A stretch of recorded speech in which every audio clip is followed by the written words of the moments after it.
A bootmaker in this country sold its boots as 100% handcrafted in America, heel to toe, no foreign parts. It was a good story, the kind you want to believe when you are handing over $300 for a pair of boots. There was one problem with it. It was not true. The government went and checked and found the uppers coming in from the Dominican Republic and the soles coming from Brazil.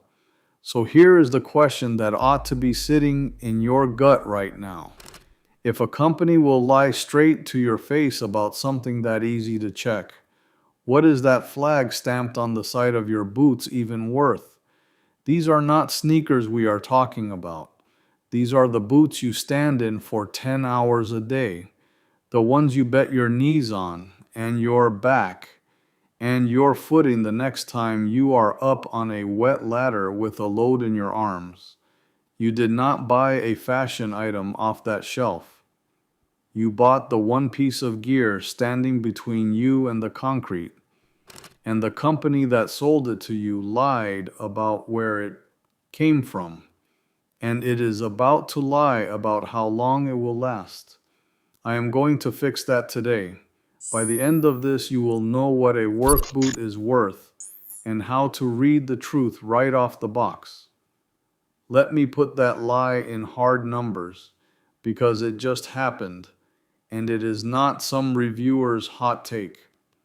In April of 2026, the Federal Trade Commission came down on that bootmaker, a company called Oak Street, and fined them $75,000 over the Made in America claim. $75,000 from the government in writing for a lie about where a boot was born. And understand, Oak Street is just the one that got caught with clumsy wording. The big famous names you know word it with a lot more care, and we are going to walk right through how they do it. So here is what we are doing. I am ranking the work boot brands a man buys by what they are worth to him on one axis nobody at the register will ever explain. Can you resole it? That is the whole thing. A boot you can resole lasts you a career. A boot you cannot is garbage the day the sole peels off, no matter whose proud name is stitched on the side. We will go from the ones that let you down to my top three, the ones still worth every dollar. And I will be square with you about the part the flag wavers always skip, because a little honesty is what this whole channel is built on. First, the one thing that decides everything, and it is not the price and it is not the flag. It is how the sole is attached. On a real work boot, built with what they call a Goodyear-welted or a stitchdown, the sole is sewn on, stitched, which means when you grind it down to nothing on a job site, a cobbler peels the old one off and sews a fresh one on, and that same boot already molded to your foot keeps right on going for a few more years. Do that a few times and one pair lasts you 15-20 years.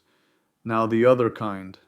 A cemented boot has the sole glued on, flat out, no stitching. It is cheaper to build and it feels fine walking out of the store. But when that glue lets go, and it will, the boot is done. You cannot resole it in any way that holds. It goes in the trash and you go buy another pair. So a stitched sole and you own a boot for 20 years. A glued sole and you are renting it 2 years at a time. The sticker was never the cost. The resole is. Now the flag. There is a federal standard for stamping Made in USA on a box, and you can read it yourself in the Code of Federal Regulations through Cornell Law School. The test is that the product has to be all or virtually all made here. For a boot, that means the leather and the sole too, not just the last stitch put in at the end. So watch the wording. Assembled in USA can mean foreign leather and a foreign sole snapped together on our soil at the finish. Made in USA with imported materials is a lawyer's way of admitting most of the boot came from somewhere else. The clean words made in USA with nothing after them are the only ones that mean what you think they mean. The rest is theater. Let us start at the bottom with the names counting on that theater. Carhartt. Now hold on because I know that one stings. That is a name a working man trusts. And their jackets earned it. But the boots are a different animal. Carhartt does not make its own boots. It licenses the name out to a footwear company, and the bulk of those boots are built overseas and glued together. The made in America feeling you have about the coat does not reach your feet. Timberland comes next, an old Boston name, owned now by a giant clothing conglomerate and built in Vietnam and China, most of the mass line glued together. Then Wolverine, and here I want to be careful and tell you, this is the boot reviewer Rose Anvil's finding, not mine. He took a razor to Wolverine's popular wedge boot, the one out of Bangladesh, and by his account he caught it on 3 claims. The full grain leather was not full grain, the shank they promised was not in there, and the outsole built to outlast the rest, in his words, did not. That is his tear down, so weigh it as one man's cut, but he opened it up on camera. Georgia and Durango, both under the same roof, moved a lot of their making to China years back, most of it glued and not built to be rebuilt. And Arayat, a name all over the ranch and the site, is built in Mexico and China, stays quiet about which is which, and much of it is cemented, not made to resole. Here is the part the flag-waving videos will never say out loud. So I will. A glued import boot is not garbage for the right man. If you are a weekend warrior, on your feet maybe 10 hours a month puttering in the garage, a decent $100 import will serve you just fine, and paying $400 for a resole-able boot you never wear hard is just burning money. The flag by itself is no promise. What it most often signals is that the boot was built the old stitched way. So the real question is 2 things, and only 2. Can you resole it? And how many hours a week are you standing in it? Hold both of those because they decide your whole verdict. Now the tricky middle, where one brand tells you 2 opposite truths depending on the line, Danner is the big one to understand. About 2/3 of what Danner sells is imported and glued, and if you grab the cheap pair off the wall, that is what you are holding. But Danner also still builds a real stitchdown boot in Portland, Oregon, one you can rebuild for life. Same name, 2 different boots, and the only way to know is to read the line and read the price.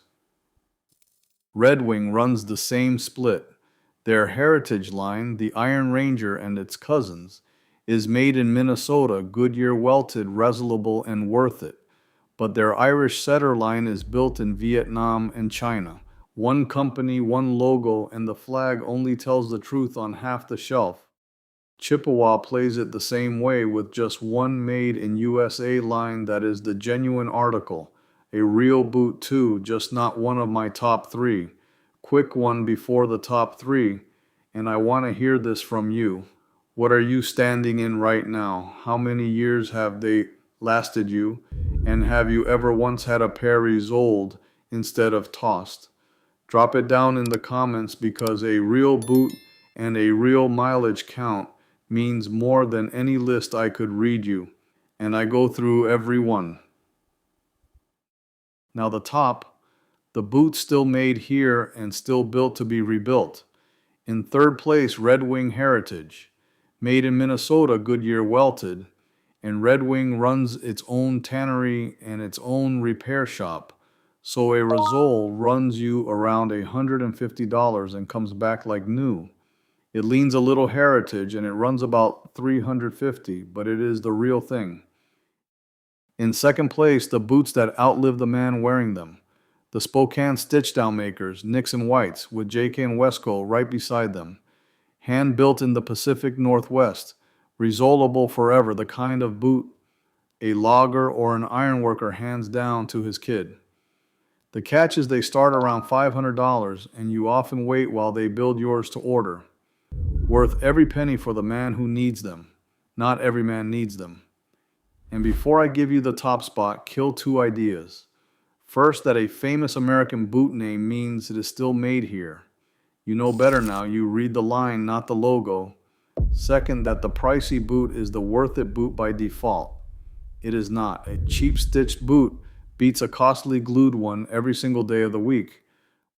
Which brings us to the top of the whole list, and it is the one I would put on my own son's feet the day he starts his first real job. Thorogood, made in Merrill, Wisconsin, and here is the part that ought to mean something to every man watching. Its American-made line is union-built, made by the workers at Weinbrenner, a company that has been at this since 1892. It is a true Goodyear storm welt, so you can resole it and get years more out of it. And it runs you around $285, which for an American-made, union-built, resolable boot is a flat steal. Best of all, you can walk out and buy a pair today. No custom order, no 2-month wait. The $500 Spokane boots will outlast you, and if that is your trade, buy them with my blessing. But for the working man who wants American-made and resole-able and can afford it and can find it, Thorogood is the one. The whole package at a price a man can say yes to. So let me run the honest math, and I will say my assumptions out loud so you can check me on them. Take a $350 welted boot, resole it a few times across 15 years, and you are all in around $50 a year with something left to hand down at the end. Now take a $150 glued boot and toss it every couple of years like most men do, and you land closer to $75 a year, with nothing at the end but a pile of dead boots. The stitched boot is cheaper over a working life, and it is not close. But here is the whole verdict in one honest breath. If you are on your feet 40 hours a week or you work a hard trade, buy the welted American boot. Thorogood if you want it affordable, nicks or whites if you want it forever. If you are a weekend man on your feet a few hours a month, a solid import is a smart buy, and I am not going to look down my nose at you for making it. And whatever you carry up to the register, read the line and read the welt, never the flag, because that is the whole thing when you get down to it. Anybody can print a flag on a box. The government just fined a company $75,000 for doing that very thing. The boot that is worth your money is the one you can resole, and the one that tells you the truth about where it came from. Everything else is a story told to separate you from your paycheck. Read the welt, not the flag. If you want every one of these brands laid out in one place where each boot is made, whether you can resole it and what it costs you a year once you run the math right, that is what I built the Buy It for Life brand ledger for. It is down in the description. No hype, just the receipts. And if this whole run of videos taught you one thing, let it be this. The name on the box is the easy part. The steel, the leather, and the stitching underneath it are what tell the truth. Go turn your own gear over and read the back. You might be surprised what you find.